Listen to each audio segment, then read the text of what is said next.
All right, we'll take some questions. Blake Berman, yes. Blake? Thank you, Mr. President. Chancellor Merkel, I'll ask a couple questions of the President first. I want to ask you, let's step over, it's crowded in here. I want to ask you about a couple comments that you made in the Oval Office earlier in which you said about North Korea that they've played the U.S. in the past like a fiddle, but that's not going to happen to us. Do you, as it relates to hopefully getting peace on the Korean Peninsula, denuclearization of the Korean Peninsula, do you feel as if you need to be the closer in that deal? Do you want to be the closer in that deal, or do you think that's something that is shared by all of the major stakeholders, all of the world leaders within that region? And secondly, indulge us if you might, you said that the relationship with North Korea has been strong, or one of the words you used. Have you spoken with Kim Jong-un himself, or do you plan on speaking with him? I don't want to comment on that. Do you plan on speaking with him before? We have a very good working relationship. We're setting up a meeting. Things have changed very radically from a few months ago.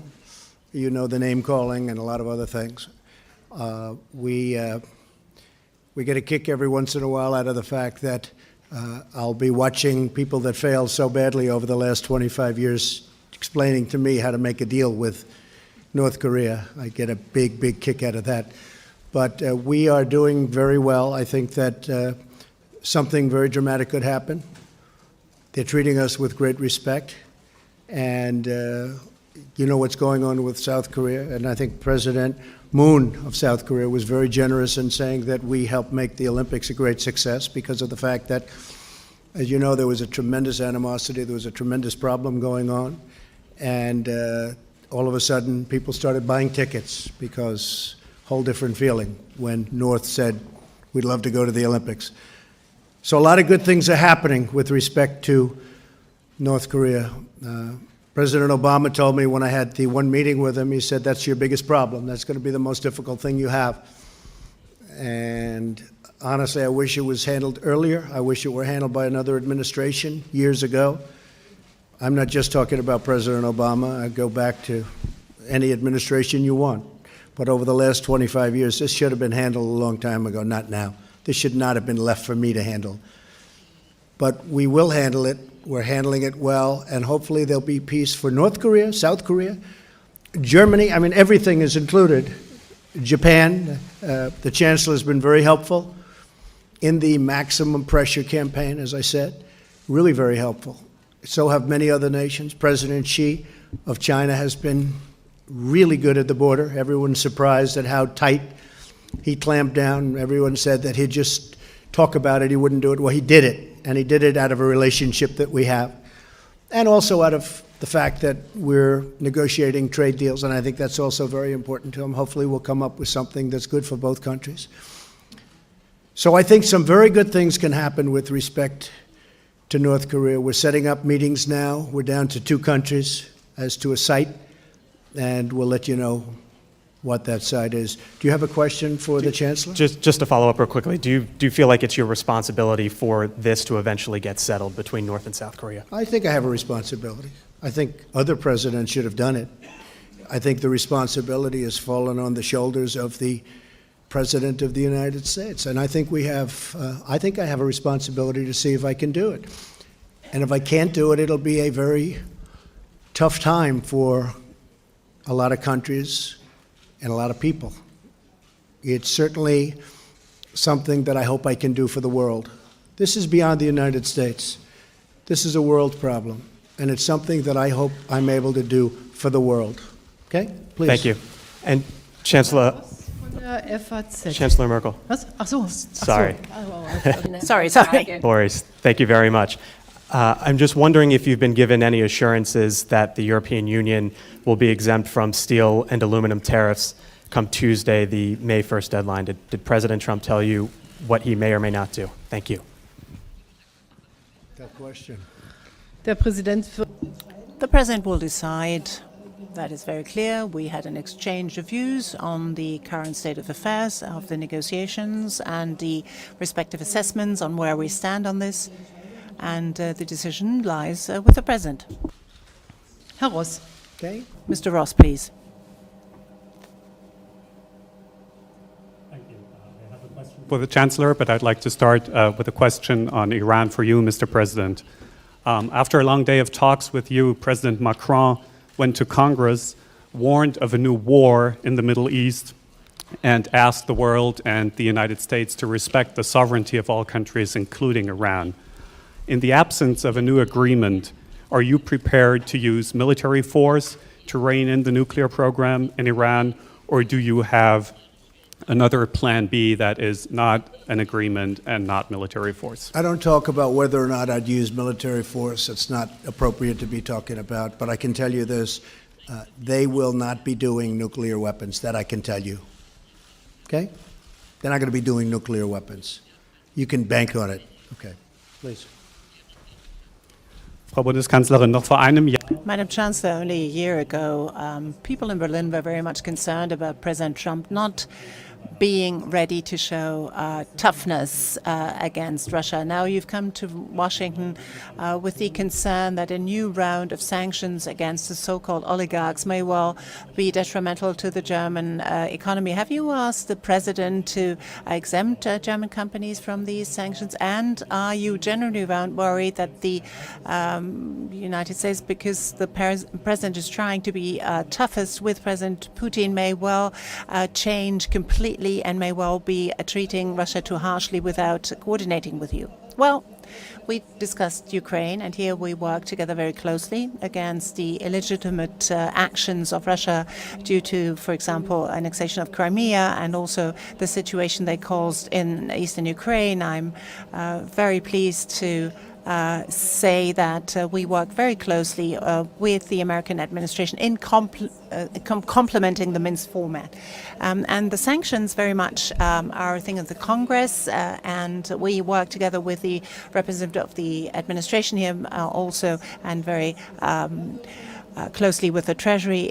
We exchange views on what sort of secondary effects that may have, and looking at the conflicts we have with Russia, for example, in Syria, there is a wide degree of agreement, and no one is interested in not having good relations with Russia. But wherever there are conflicts, wherever there are certain things happening, as for example in Ukraine, we have to call a spade, and the principle of territorial integrity of a country such as Ukraine is one that needs to be upheld and that needs to be enforced.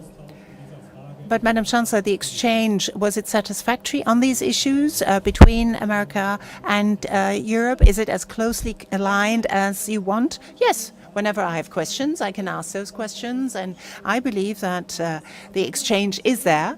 Again, sanctions have been adopted by Congress. We pointed out to what sort of effects that has. I believe that our finance minister and the Treasury have talked about this yesterday when they met with other finance ministers at the financing for Syria conference yesterday. And whenever I have problems, I can talk to our American counterparts. Please, CBN.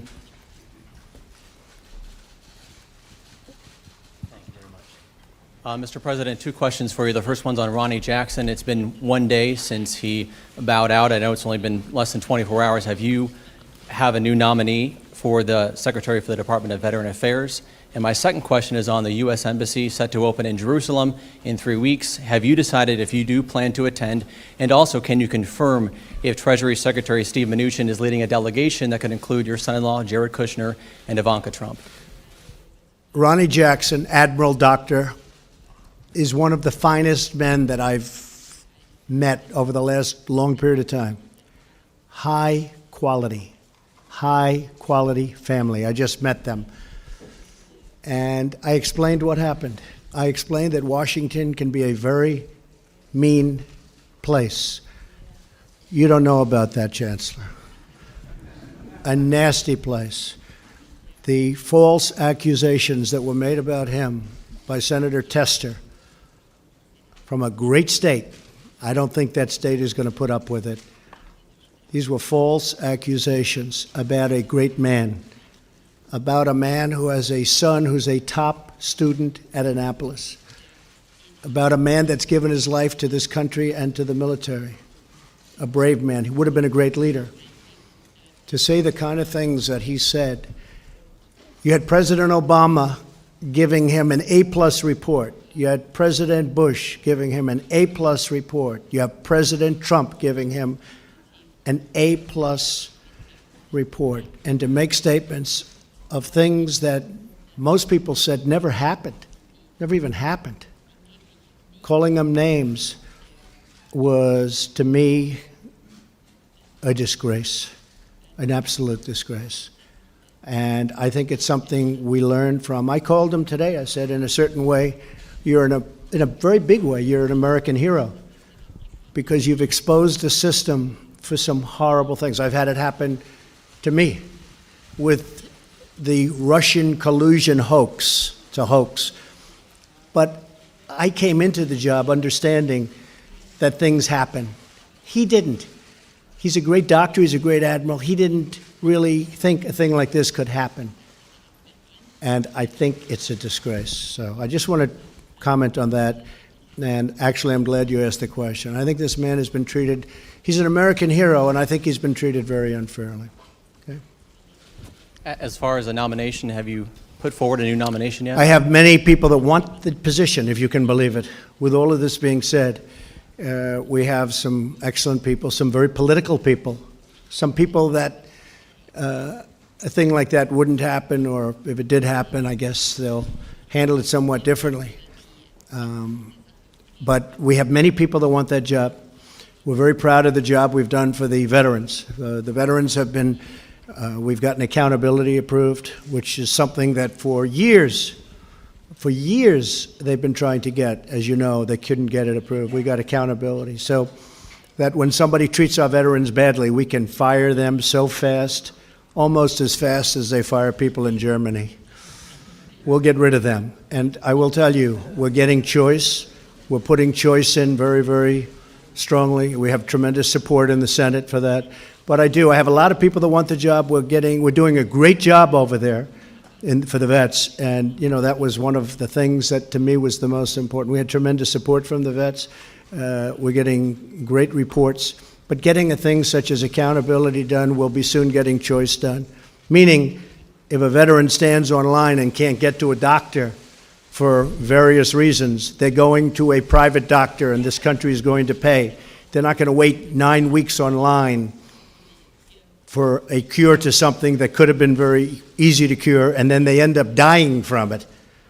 So we're going to, I'm very proud of what we've done, and I will tell you, your new head of the VA is going to be very exceptional. We have some exceptional people that want to do the job. Okay. Before I get to Chancellor Merkel, I wanted to backtrack to the U.S. Embassy opening up in Jerusalem. You said in the past that you would like to go. So they came to me.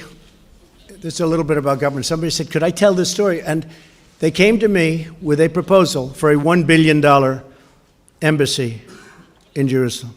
And the papers, Mike Pence can tell you, the papers were put before me to sign an application for more than $1 billion to build an embassy. I said, what are you talking about, $1 billion? You know, most embassies are like a single story. And they said, yes, sir, it's $1 billion. And I had my name half signed. Then I noticed the figure, and I never got to the word Trump. I had Donald signed, but I never got to the word Trump. And I called my ambassador, who's a great lawyer. Most people in business know David Friedman. He's the ambassador to Israel and loves Israel, loves our country, loves Israel too. And I said, what's this $1 billion? He said, I can build it for $150,000. I said, what? He said, I can build it for $150,000, the embassy. We have a building, we have the site, we already own the site, we own the building. I can take a corner of the building, and for $150,000, we can fix it up, make it beautiful, open our embassy. Instead of in 10 years from now, we can open it up in 3 months. And that's what we did. But I said, David, let's not go from $1 billion to $150,000. Let's go to $300,000-$400,000. And that's what we did. We would take a piece of the building. It's going to be beautiful. And it'll be somewhat temporary, but it could be for many years, because by the time they build it the other way, it's going to be many, many years. They were looking for sites. We already have a site. And we have a great site. The site's better than anything you could imagine. But that's the way government works. They were going to spend $1 billion, and we're going to spend much less than a 500,000. Could have done it for much less than that, but I said, let's make it really nice. So that's what it is. I may go, very proud of it. Jerusalem has been a subject that's been promised for many years, as you know, the embassy in Jerusalem. It's been promised for many, many years by presidents. They all made campaign promises, and they never had the courage to carry it out. I carried it out. So I may go. It's getting ready to open. And I do want to tell that story, though, because there are a couple of people that got to see it, including Mike, but others, where literally they were going to spend $1 billion, and we're spending a tiny, tiny fraction of that in the hundreds of thousands of dollars instead. And it will be very nice. Maybe it'll be nicer than $1 billion building. Okay? For the Chancellor, please. Well, Chancellor, I wanted to ask about the Iran nuclear deal. You just heard President Trump say that Iran will not be restarting the nuclear program. You can bank on it. Do you fear that if the U.S. backs out, that Iran will restart their nuclear program? And also, you're the second European Union leader or European leader to stop here at the White House this week. What improvements did you recommend to the president that needs to be changed in order to keep the U.S. in the deal?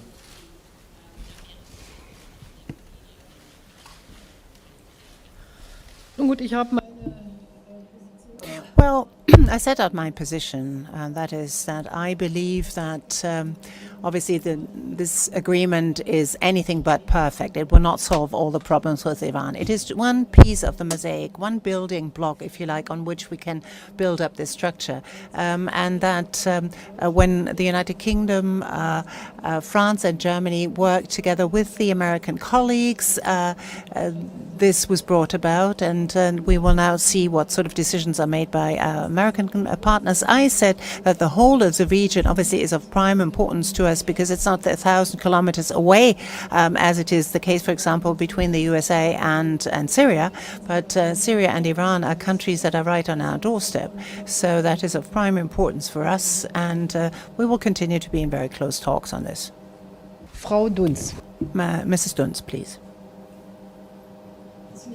Christina Dunz from Rheinische Post. Madam Chancellor, you used to describe America as a destination of your sort of what you ever wanted to be. And now it's said in Germany by you that Europe actually has to take its destiny in its own hands and that you cannot rely on the United States supporting you all the time. Have you talked with the President about this development, where this unhappy development that drifting apart, and should not you in many ways deliver also on this promise of significantly increasing the defense spending? And addressed to you, Mr. President, a lot of people are irritated by the way that you fulfill this most important job that exists in the rest of the world with certain aggressive Twitter messages and so on. I want to ask you whether, and certain threats that you make, does this mean that in the future there will be less compromise struck by the United States, less reconciliation? And how will you decide on the 1st of May when it is about a possible extension of the exemption for tariffs? What is your position on this, Mr. President? Will there be a trade war with this big bloc Europe, or do you see an opportunity of actually not going into such a trade war? Well, I think for a lot of people in Germany, but also in many other countries, people wish and love to go to the United States. We have just said there are more than 40 million people who have their roots in Germany, in Europe, here in the United States. Also for many people in Germany, in Europe, America is a great country. And even though we may see matters differently on certain political issues, we have to address that. We have to talk about this. But this land of freedom, this great country, obviously still remains very attractive.